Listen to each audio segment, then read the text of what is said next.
In the Life is funded in part by the H. Van Emmeringen Foundation, Arcus Foundation, the estate of Richard W. Weiland, Dewey and LaBeouf, the estate of James B. Wozniak, and these funders.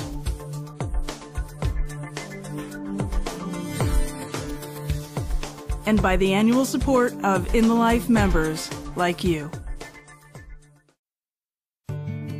Children and teens are asserting their gender identities and expression at younger ages. Parents are now faced with decisions about how to let their children express themselves. I'm a girl, I don't play boy stuff. And as they reach adolescence, whether or not to medically intervene. How are we going to navigate puberty? Tonight on In the Life, meet 8 families who share their journeys with transgender and gender non-conforming children.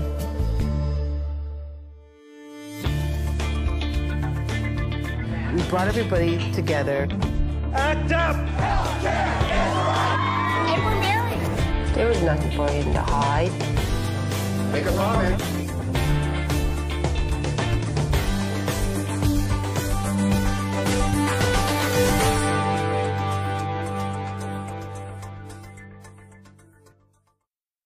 Growing up, did you think of yourself as a boy? Did you think of yourself as a girl?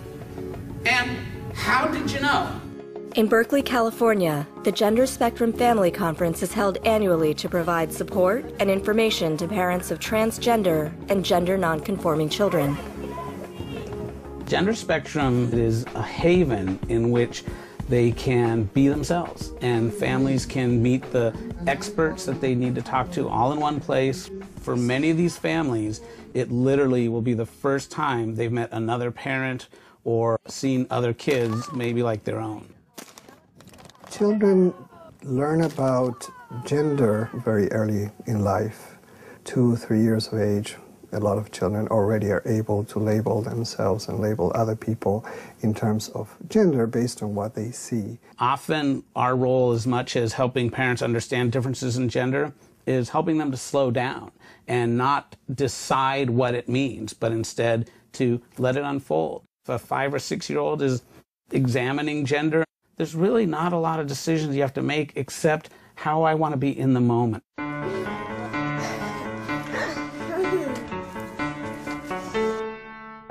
This is Jake. He's 5 years old. He was born biologically female and recently went through the process of socially transitioning from girl to boy. As soon as he could talk, he started saying he was a boy. Initially, we thought he was just confused about his gender and that it would pass. Jake's parents, Yuri and Sarah, were open to Jake's expression of his gender identity. I did kind of ask other parents, you know, does your child do these kinds of things? Because I wasn't sure how much of it was just normal developmental curiosity about gender and how much of it was really something beyond that. Started with the clothes. Didn't want to wear dresses anymore. No pinks, nothing that was even remotely feminine. It really became clear that it wasn't a phase, that he wasn't confused, that it wasn't going to change. I think our approach is just not to box him in. Stuffing all the bedding. There are boys that like dolls, and there are girls that like boy things. He's a kid. Let's just let him be a kid. 2 babies that are twins. The transition went in stages. He had already asked us to call him Jake here at home. By the time he started to transition, I really had done enough research and had enough backing that I felt comfortable saying to people, this is the best thing for our child. Jake really had a hard time. He was very embarrassed about how he felt. And so it took a lot to kind of let him know, you know, this is okay. And the people that are important are still going to be there for you and still love you.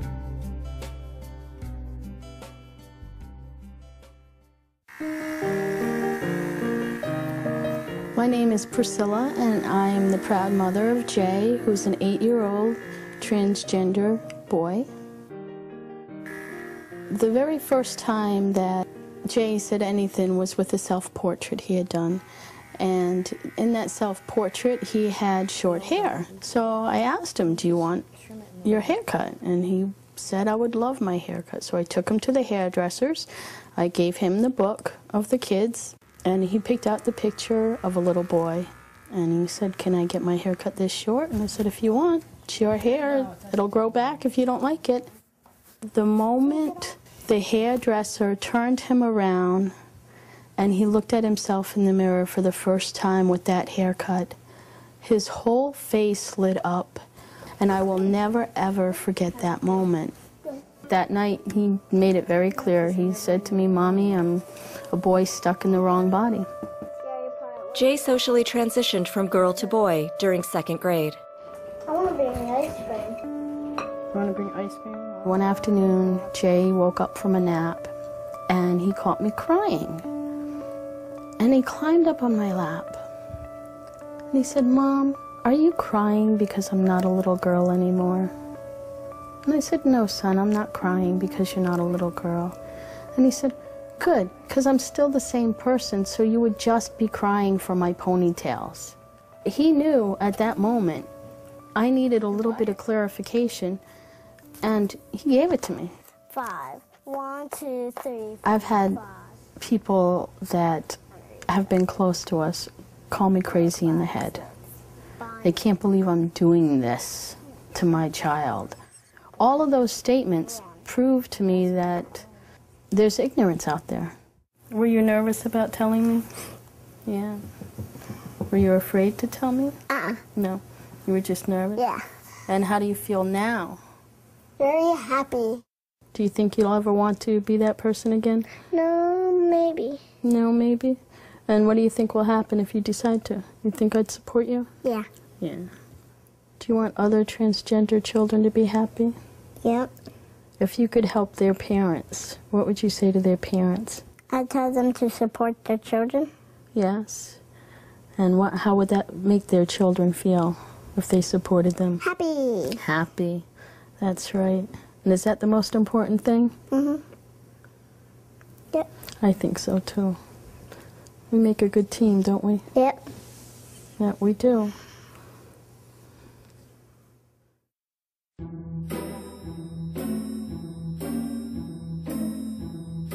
Do you have a lot of friends at school? Sierra Angel. That's a boy. Brian and Maria are the parents of 7-year-old Jackie. Jackie socially transitioned from boy to girl at the end of kindergarten. 2.5, 3, I'd say. Is when we first noticed that Jackie was being more girl than boy. Preferred lipsticks out of my pocketbook. Would take a shirt of mine and wear it as a dress. Whoa! It was interesting because we go to the pediatrician and they say it was a phase. But when she turned about 3, 3.5, and she would show up at the pediatrician's in the Cinderella dress, the pediatrician did say to us, this is more than a phase. At first, Brian and Maria had a difficult time accepting Jackie's behavior. Oh, I thought it was a phase. There was no doubt about that. I was hoping it would go away. Howdy, people. I'm a mermaid. Do you like my dress? But I knew, because she was so vocal with me, like, "Mom, what's wrong with you? You don't get it." I got on board. It wasn't overnight, but it was faster than my husband. It just took him a long time. I wouldn't think naturally. I didn't want there to be where we were pushing her one way or the other. I remember the first time she went to the library with her dress on, I was very against it. I was like, it's okay to do it around the house, you were setting boundaries. But I didn't want you going outside because I was so afraid that other people would laugh at you and make you feel uncomfortable, so I was really protecting her. And I said, you have to take your dress off. She goes, Daddy, it's okay. And they didn't care less. The librarians were like, oh, you want a book? Great. Santa Claus is coming to town. I read it. Yay. I don't like Airstream. We have a transgender child who's fine. You know, we're not special. We don't do anything special. She goes to school. She has friends. She goes outside and plays. She picks on her brother. She refuses to eat her vegetables. She does everything a normal 7-year-old girl would do. Parents like Sarah, Yuri, Brian, and Maria receive support from a local PFLAG group for families of transgender and gender nonconforming youth. Parents of transgender kids have a need that sometimes goes beyond lesbian, gay, and bisexual kids because there's such a medical component and a provider component of it.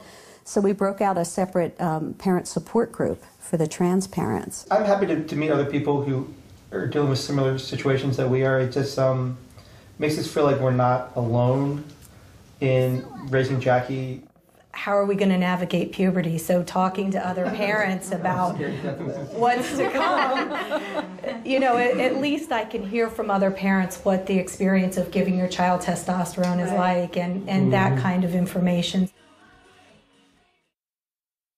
As transgender children approach puberty, parents have to consider whether or not to medically intervene. It's just when kids are young, you know, there's a great fluidity naturally. So it's really puberty that presents the challenge. There are children who don't go on to become trans adults, and they are called desisters. They stop feeling gender dysphoria. And then there are children who go on and it doesn't go away, and they really feel that they have to change. Different clinicians have different views, so it's hard to know what the answer is. The topic is actually quite fraught with discussion and disagreement. There's still a lot of research to be done. We think there's a lot that we don't know, and there's still a lot to learn.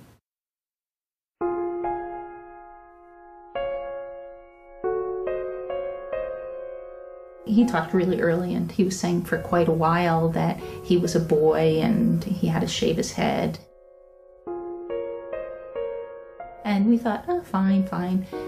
But we still kept calling him she. And one day when he was about 2.5, he slammed his hands on the table and said, I am a he. And that was when we really got it. I've been asked before, how do you feel about being transgender? And I say, I don't feel transgender. I consider myself a boy. When I started on blockers, I was excited that I would actually get to go through puberty as a stereotypical boy. It was pretty new territory when he came out. You're always questioning, gosh, was this the right thing? I mean, again, he's leading the way, but he's still a young kid, but, you know, at that time. But we just decided we would follow it, you know, and still, I don't know what was right or wrong. I just know what we did, and it worked out. It worked out very well. There is no medical treatment for transgender children before the onset of puberty. Our bodies don't produce hormones until about age 11 for girls, age 12 for boys. So that is the time when hormone therapy or hormone blocking therapy is first considered. And what hormone blockers do is they basically turn off the spigot on your hormones to stop puberty from going forward. So it's a puberty interruption. And what that can do is stop a youth from going through a puberty that's unwanted and give them an opportunity to sort out what adult body and identity they do want. Tony Firiolo runs a support group in Connecticut where transgender youth and their families turn to each other for support and information about the medical and social decisions that need to be made. Our daughter's transgender, 15, Kaylee, and she came out a year ago. Skylar is very excited about the upcoming surgery. Before these meetings, most of these kids were isolated. They were sitting in their rooms, depressed. Some of these kids were suicidal. Some of these kids were cutting themselves. If you intervene early and allow these children to be who they are and just go through life as the gender they know they are, you're going to prevent the depression and the suicide attempts and the self-harm. You're just in a little world where everybody knows what transgender is. Everybody knows the struggle that you're going through. Everybody knows that it sucks. It's awful, you know. It's awful, but we love our kids, and our kids are great. Silly marble. A marble? This is the marble. See that? You gotta be careful. Oh, you know what it is? That's I was depressed for a very long time when I was a kid, and it probably had a lot to do with having to act like I was a boy everywhere, even though I knew inside I wasn't. I'd always gotten the message from society that it was wrong. Something was going on. He was in his room a lot, door shut, spent more and more time online. And so I began to get so worried that I was looking online to see what was going on. And she had sent an email to a family friend revealing that she was transgender. My heart just sank, and I didn't doubt it for 1 second. So, that's the hard part. So,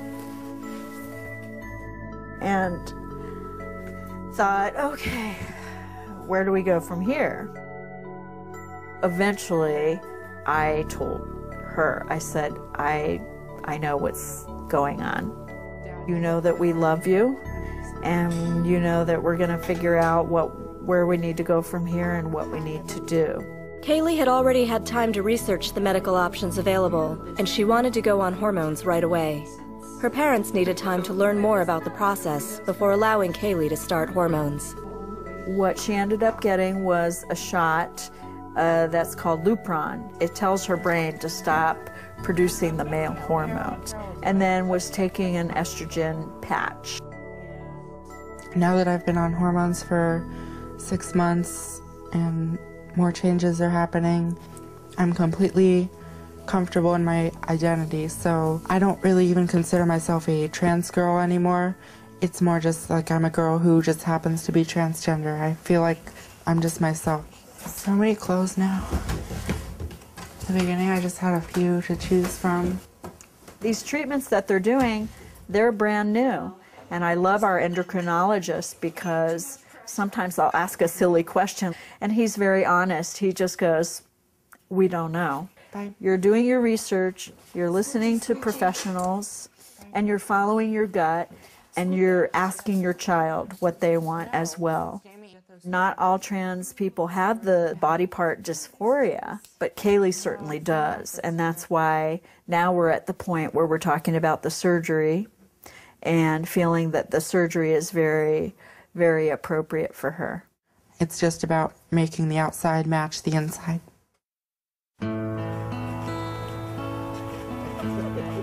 For as long as I can remember, I would just get really, really, really confused when people tried to treat me like a girl. I would just be like, no, that's not right.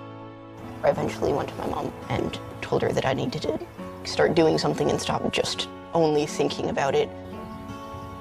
He actually sat down with me and said, I am transgender, and immediately went into the, I want surgery, I want testosterone, I want... You know, he had obviously thought about it a lot. He was very self-aware about it and was way further along in thinking than we were.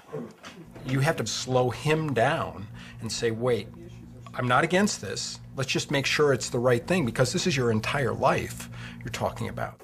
The medical community has been catching up with all of this too, so even getting testosterone at 16 wasn't an easy thing for us to do.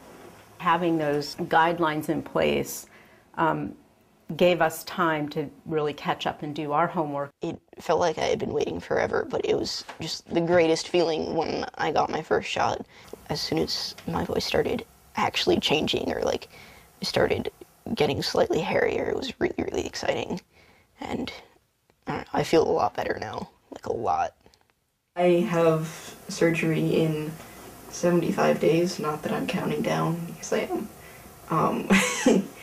Looking forward to it just because I know everything will get so much easier afterwards. There is a grieving process that you go through. It almost feels like you're going to lose one kid even though you're going to get another kid. It's okay to go through that. It's going to be hard. You're going to cry. If you just focus on supporting your kid, you'll get through it. It's opened my eyes to so much more about life and thinking about possibilities in ways that I never would have before. Now people just completely forget that I'm trans most of the time, and I'm just another guy, and like everybody's come around by now. Gender identity refers to a person's innate sense of their gender, while sexual orientation refers to whom the person is romantically attracted to. These are distinct and separate aspects of a person's identity. Children who are gender non-conforming may identify anywhere along the spectrum of gender identity and sexual orientation. I was adopted at the age of 2.5, and I was adopted into an amazing family. He had been with his birth mom up until that time, and as we learned later, had been very close to her. He immediately found the dress-up box that my daughter, his older sister, had, and dug out the red high heels and would just love them. Oh, fabulous. I loved high heels from a very young age. I was always trying to walk around in them. There was a short period of time, maybe a year, where out of our own fear and protectiveness, we didn't exaggerate our enthusiasm for his gender atypical behavior. When I was little, like, my parents, for a period, thought that I might have been transgender. I didn't feel uncomfortable in my body. There was a time where I wanted to be a girl only because it was okay for them to like the things that I wanted to like.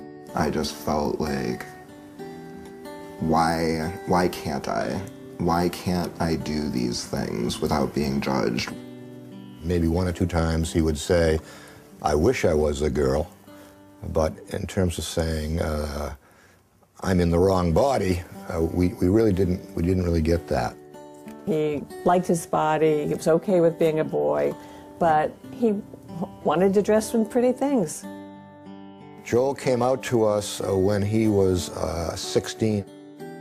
I feel like I was born gay. I don't hide like who I am at all anymore, and it feels good.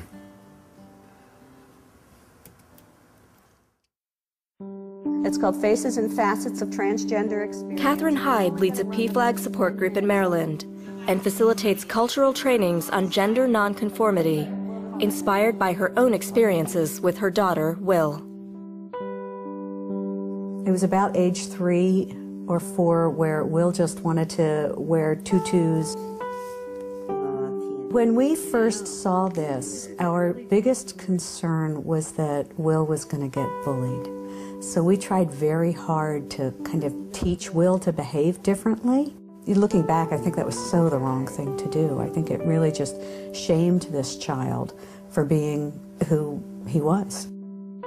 By the age of 6, Will was so angry and so depressed and struggling so hard that Will actually said at one point, Mommy, I'm going to get a real gun and kill myself. And I remember thinking, how can this be? How can a 6-year-old child who is so loved feel so sad and so desperate to feel that way? At 15, Will came out to her mom as gay.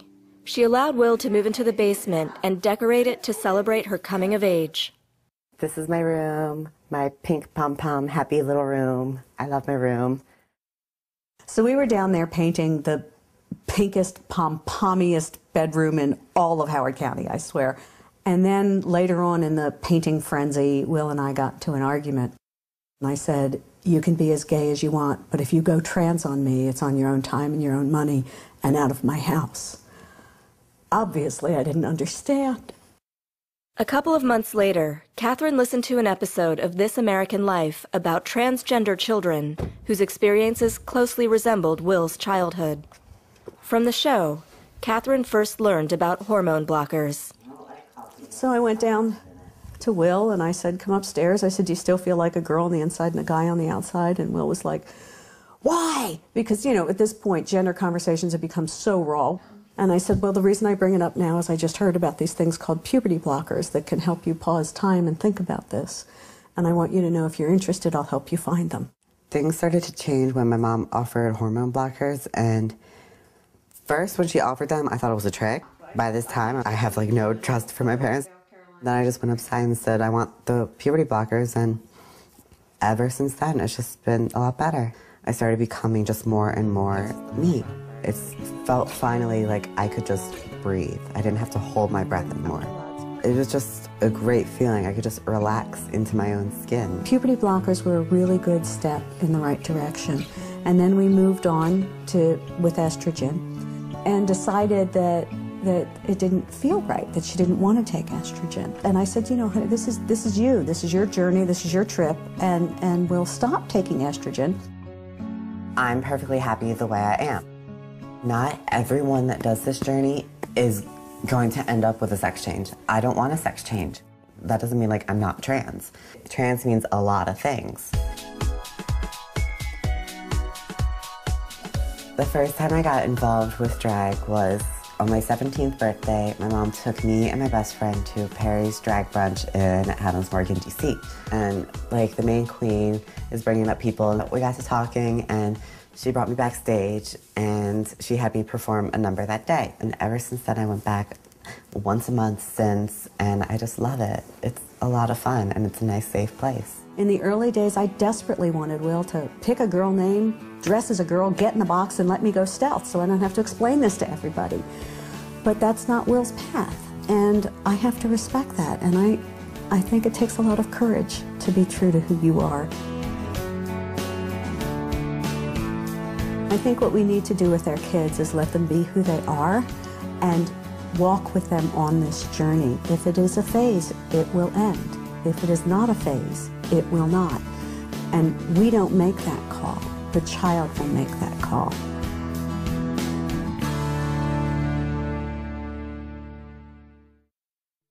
Thank you for watching In the Life. To learn more about our coverage on gender nonconforming youth, visit our website at itlmedia.org.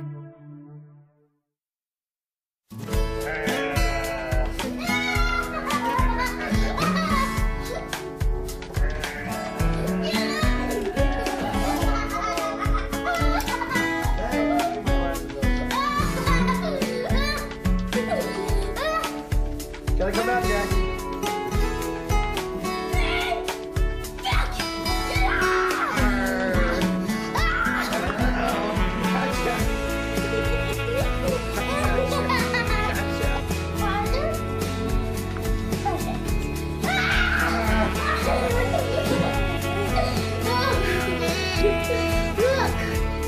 Somebody behind you.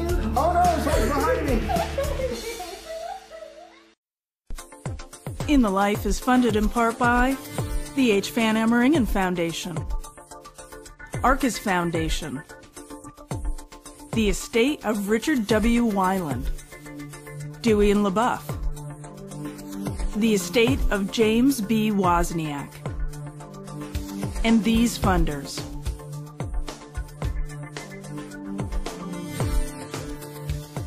And by the annual support of In the Life members like you.